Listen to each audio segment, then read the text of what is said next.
नमस्कार दोस्तों, स्वागत है आप सभी का। आज इस वीडियो में हम वर्ल्ड प्रेस फ्रीडम इंडेक्स के बारे में बात करेंगे जो हाल ही में रिलीज़ किया गया है। और भारत का इसमें बहुत बुरा हाल है। भारत का बहुत ही नीचे रैंक इसमें आया है। इवन पाकिस्तान का रैंक भी हमसे ऊपर है। तो हम इस वीडियो में देखेंगे कि भारत का रैंक क्या है, पाकिस्तान का रैंक क्या है, कितना गिरावट हमारे भारत के रैंक में आई है, कौन सी टॉप 3 कंट्रीज है जिनका सबसे ऊपर रैंक आया है, कौन सी टॉप 3 कंट्रीज है जिनके सबसे नीचे रैंक आया है, और हमारे भारत की सरकार का इसके ऊपर क्या कहना है। विस्तार से इस वीडियो को देखने वाले हैं। करंट अफेयर पर्सपेक्टिव से काफ़ी इंपॉर्टेंट है, प्री के लिए भी, मेंस के लिए भी, चाहे वो यूपीएससी का हो या स्टेट पीसीएस एग्जामिनेशंस का हो, और अगर बाकी कोई एग्जाम हो तो उनके लिए भी काफ़ी इंपॉर्टेंट है। एटलीस्ट रैंक तो बहुत इंपॉर्टेंट है ही।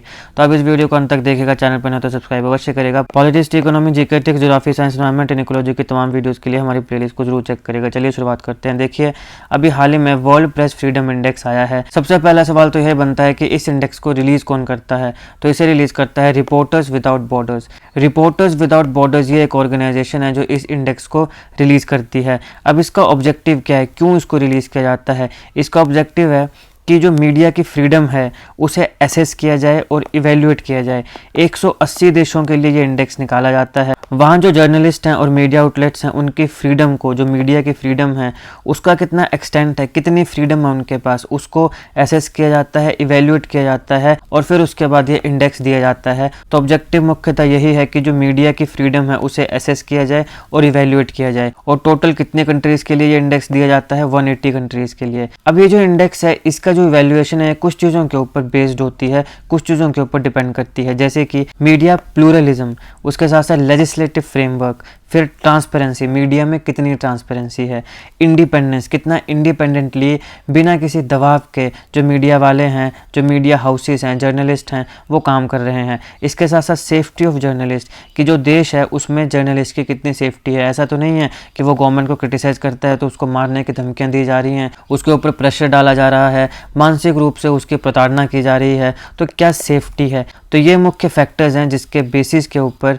जो इंडेक्स है, ये वर्ल्ड प्रेस फ्रीडम इंडेक्स, इसकी इवैल्यूएशन की जाती है। Media pluralism, legislative framework, transparency, independence और जो जर्नलिस्ट हैं उनकी सेफ्टी। अब इंडिया का जो 2023 का वर्ल्ड प्रेस फ्रीडम इंडेक्स में हमारा जो रैंकिंग आई है वो 161 है आउट ऑफ 180 कंट्रीज़। और ये एक्सपेक्ट नहीं किया जाता है भारत जैसे देश से, क्योंकि हम ये कहते हैं कि हम दुनिया की सबसे बड़ी लोकतांत्रिक व्यवस्था में रहते हैं। तो दुनिया का सबसे बड़ा लोकतंत्र, वर्ल्ड्स लार्जेस्ट डेमोक्रेसी है भारत में, और 180 देशों में अगर 161st रैंक अगर हमारा आता है वर्ल्ड प्रेस फ्रीडम इंडेक्स में, तो ये हमारे लिए काफ़ी शर्म की बात है। ये बिल्कुल भी अच्छी बात नहीं है। और 11 प्लेसेस फॉल हुआ है हमारा, यानी 11 प्लेसेस नीचे आए हैं हम इस केस में। अब देखो, इस इंडेक्स में 180 कंट्रीज़ को एनालाइज किया गया, फिर उनको कुछ अलग अलग कैटेगरीज में डाला गया। ये कैटेगरीज काफ़ी इंपॉर्टेंट है समझने के लिए कि भारत पहले कौन सी कैटेगरी में था और अब कौन सी कैटेगरी में है। तो 180 देशों को जब ये एनालाइज किया गया तो कुछ कैटेगरीज दी गई, जैसे कि जो 52 कंट्रीज़ हैं उन्हें गुड और सेटिस्फैक्ट्री, कि यहाँ पे जो फ्रीडम है वो सेटिस्फैक्ट्री है, अच्छा फ्रीडम मिलता है जो हमारे मीडिया हाउसेज हैं या जर्नलिस्ट हैं। तो 52 कंट्रीज़ जो हैं वो गुड और सेटिस्फैक्ट्री इस ग्रुप में रखे गए हैं। फिर 55 कंट्रीज़ जो हैं वो प्रॉब्लमेटिक ग्रुप में रखे गए हैं। भाई यहाँ पे इतनी ज़्यादा सेटिस्फेक्शन नहीं है, यानी इतनी ज़्यादा फ्रीडम मीडिया हाउसेस को या जो हमारे जर्नलिस्ट हैं उनको नहीं है, ये थोड़ा प्रॉब्लमेटिक है। 42 कंट्रीज़ जो हैं उन्हें डिफ़िकल्ट में रखा गया है, कि यहाँ पे थोड़ा डिफ़िकल्ट है फ्रीडम मीडिया हाउसेस के लिए और जर्नलिस्ट के लिए। और 31 कंट्रीज़ ऐसी हैं जिनको वेरी सीरियस ग्रुप में रखा गया है, कि यहाँ पे तो बहुत ही बुरा हाल है, समझ, यहाँ पे महा बुरा हाल है। तो ये अलग अलग ग्रुप हैं जिसमें अलग अलग देशों को कैटेगराइज किया गया है बेस्ड अपॉन कि कितनी फ्रीडम वहाँ पे मीडिया हाउसेस को या जर्नलिस्ट को है। अब यहाँ पे भारत की अगर बात करें तो वर्ल्ड प्रेस फ्रीडम इंडेक्स में मैंने आपको बताया कि 2023 में 161st रैंक आया है। 2022 में हमारा 150th रैंक था। तो इससे आपको पता चलता है कि हमारा 11 रैंक जो है वो ड्रॉप हुआ है, और इसकी वजह से पहले हम प्रॉब्लमेटिक थे और अब हम वेरी बैड में पहुंच गए हैं। तो पहले हम प्रॉब्लमेटिक वाले ग्रुप में थे, अब हम वेरी बैड वाले ग्रुप में पहुंच गए हैं। अभी जो लेटेस्ट रिपोर्ट है इसमें कहा गया कि ये जो मीडिया टेक ओवर हुआ है, ओलीगार्क्स, ओलीगार्क क्या होते हैं? बड़े बड़े बिजनेसमैन जो इस्टेब्लिशमेंट होती है, गवर्नमेंट होती है, उसके काफ़ी क्लोज होते हैं। तो इसने मीडिया का जो प्लूरलिज्म है, प्लूरलिज्म का मतलब होता है अनेकता की स्थिति, है ना, अ कंडीशन और system in which 2 or more states, groups, principal और सोर्सेज ऑफ अथॉरिटी कोएग्जिस्ट। तो यहाँ पे जो प्लूरलिज्म है इसको जियोपैडाइज किया है। जियोपैडाइज का मतलब होता है खतरे में डालना या जोखिम में डालना।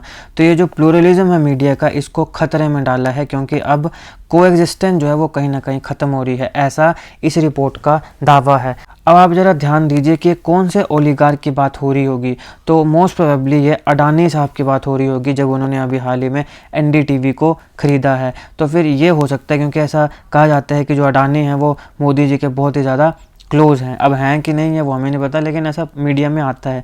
तो ये ओलिगार्क है, यानी एक बहुत बड़ा बिजनेसमैन जो काफ़ी क्लोज हो इस्टेब्लिशमेंट के, गवर्नमेंट के। तो यहाँ पे कौन सा एक अडानी साहब जो हैं वही हैं जो मोदी जी के काफ़ी करीब हैं, ऐसा मीडिया में आता है। और यही एक व्यक्ति है जिसने अभी हाल ही में एनडीटीवी, जो कि ऐसा माना जाता है कि काफ़ी क्रिटिसाइज़ करता था बीजेपी गवर्नमेंट को, तो अभी उसका टेक ओवर जो है वो अडानी साहब के द्वारा हुआ है। तो इससे जो प्लूरलिज्म है उसको जियोपैडाइज किया गया है, उसको खतरे में डाला गया है, ये इस रिपोर्ट का कहना है। तो अब यहाँ पे नाम नहीं लिया गया है मतलब किसी व्यक्ति का, मैं तो आपको सिर्फ बता रहा हूँ कि ये एक तर्क दिया गया है। तो इसके पीछे का जो रीज़न होगा वो शायद यही रहा होगा। तो ऐसा नहीं है कि आपने ये जवाब जो ये लिख आना है। तो इसके साथ साथ तुर्की जो है उसका भी जो रैंक है वो काफ़ी नीचे हुआ है। तो टर्की का क्या कारण बताया गया? टर्की का कारण बताया गया कि जो जर्नलिस्ट हैं उनकी काफ़ी प्रोसिक्यूशन जो है अर्डोगन जो वहाँ का लीडर है उसके द्वारा हो रही है। तो ये एक तर्क दिया गया कि क्यों टर्की का रैंक नीचे गया और क्यों इंडिया का रैंक जो है वो नीचे गया। अब देखिए 3 ऐसे देश हैं जिनके रैंक जो हैं वो बहुत ज़्यादा ड्रामेटिकली नीचे हुए हैं, जैसे कि तजाकिस्तान, ये 1 पॉइंट से नीचे गया है 153rd पोजीशन में। तो इसे भी डिफ़िकल्ट कैटेगरी में डाल दिया गया है, जैसे भारत को डाला है। फिर आता है भारत, इसका 11 रैंक नीचे गया है, पहले 150 था, 161st है। फिर आता है तुर्की या तुर्की है, वैसे अभी इसका नाम तुर्की है, तुर्की ने अपना नाम तुर्की बदल दिया है। ये क्यों बदला है, इसके पीछे क्या तर्क दिया गया तुर्की के द्वारा, वो मैंने सारे एक अलग वीडियो में कवर किया है, अगर आप चाहें तो देख सकते हैं, लिंक आपको डिस्क्रिप्शन बॉक्स में मिल जाएगा। तो जो तुर्की है उसका 16 रैंक नीचे गया है, 165th तक ये पहुंच चुका है। अब अगर पाकिस्तान की बात करें तो ये बहुत ही शॉकिंग है कि पाकिस्तान का रैंक हमसे ऊपर है। पाकिस्तान का 2023 में 150th रैंक आया है, जो पहले भारत का था। 2022 में 157 रैंक आया है। तो इसका मतलब है कि ये 7 पॉइंट ऊपर उठा है, भारत नीचे गया और ये ऊपर उठा है। और यही जो है ये सवाल खड़ा करता है इसकी क्रेडिबिलिटी की, कि पाकिस्तान जैसे देश में कैसे, जहाँ पे वहाँ का जो प्राइम मिनिस्टर है वो भागता फिर रहा है, अपनी जान बचाता फिर रहा है, इमरान खान जो एक्स प्राइम मिनिस्टर था, तो वहाँ पे मीडिया कौन सी फ्रीडम वाली होगी भाई। तो ये इस इंडेक्स की विश्वसनीयता के ऊपर सवाल उठाता है, जिसको हम आगे देखने वाले हैं। अब यहाँ पे the Indian women's press corps, press club of India और जो प्रेस एसोसिएशन है इसने काफ़ी कंसर्न जताया है, जो कि भारत का रैंक इंडेक्स में नीचे जा रहा है। तो इसके ऊपर उन्होंने कंसर्न जताया है। ऑब्वियस सी बात है कि ये जर्नलिस्ट के अपने अपने ग्रुप हैं, प्रेस के ग्रुप हैं, press association, press club of India. तो ऑब्वियस सी बात है कि ये जो रैंक नीचे आ रहा है तो ये स्वाभाविक तौर पर सवाल तो उठाएंगे, अपना कंसर्न जो है वो बताएंगे। तो इन ऑर्गेनाइजेशन ने कहा कि हम पहले भी अपने कंसर्न जो हैं वो दिखा चुके हैं, अपनी वॉइस रेज कर चुके हैं, और जो कॉन्स्टेंट आ रहा है प्रेस की फ्रीडम के ऊपर, क्योंकि हॉस्टाइल वर्किंग कंडीशन जो है वो बनाई जा रही हैं, ऐसा इनका कहना है। तो उसकी वजह से जो इंडेक्स है ये नीचे आ रहा है, जो कि कॉज ऑफ कंसर्न है। टॉप 3 कंट्रीज़ की अगर हम बात करें तो नॉर्वे आता है, आयरलैंड आता है, डेनमार्क आता है। ये टॉप 3 कंट्रीज़ हैं। नॉर्वे पिछले 7th ईयर इन अ रो, यानी 7 साल से लगातार ये टॉप पर बना हुआ है। इसके साथ साथ अगर हम सबसे नीचे वाली बॉटम वाली कंट्रीज़ की बात करें तो वियतनाम आता है, चाइना आता है, और ऑफ कोर्स नॉर्थ कोरिया, हमारा किम जोंग उन भाई वो आता है। तो सबसे नीचे ये 3 कंट्रीज़ हैं। अब ये जो वियतनाम है, यहाँ पर जो इंडिपेंडेंट रिपोर्टर्स हैं और कमेंटेटर्स हैं उनके ऊपर काफ़ी अत्याचार पिछले काफ़ी समय से देखने को मिल रहा है। चाइना तो वर्ल्ड्स बिगेस्ट जेलर माना जाता है जर्नलिस्ट के लिए, जो भी चाइना के रिजीम के खिलाफ कुछ बोलेगा पकड़ के जेल में डाल दिया जाएगा। और नॉर्थ कोरिया, हमारा किम जोंग उन जो भाई है, उसके तो क्या ही कहने, वो तो मतलब अपने आप में यूनिक है ही।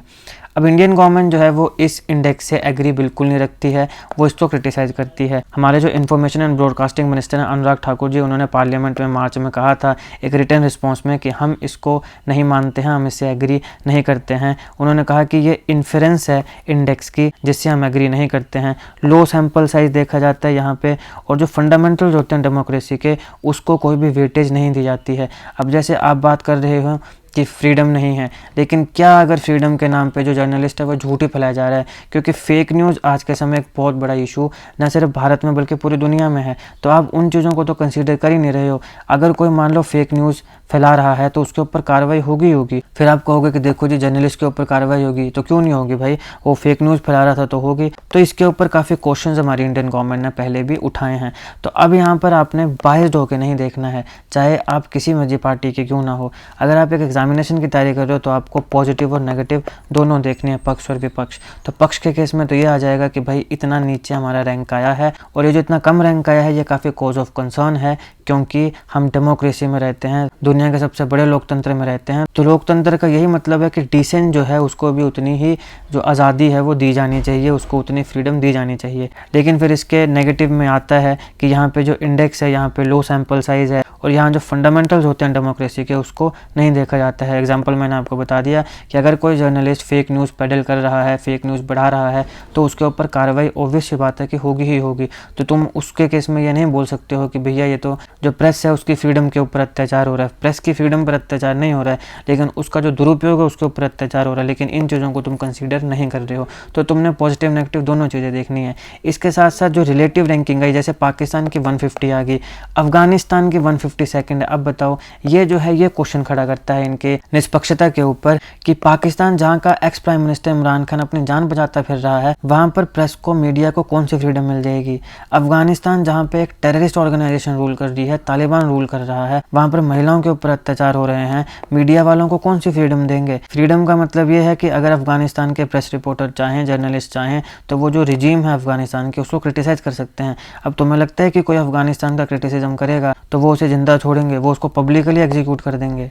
ये अफगानिस्तान का हाल है, और इसको 152nd रैंक दिया हुआ है, बताओ। तो ये निष्पक्षता के ऊपर सवाल खड़ा करता है।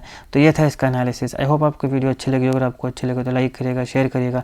Politics, economy, GK, tax, geography, science, environment and ecology की तमाम वीडियोज़ के लिए एक बार हमारी प्लेलिस्ट को जरूर चेक करिएगा। जीके करंट अफेयर की ऐसी वीडियोज़ के लिए हमारा चैनल सब्सक्राइब करें। Thank you for watching.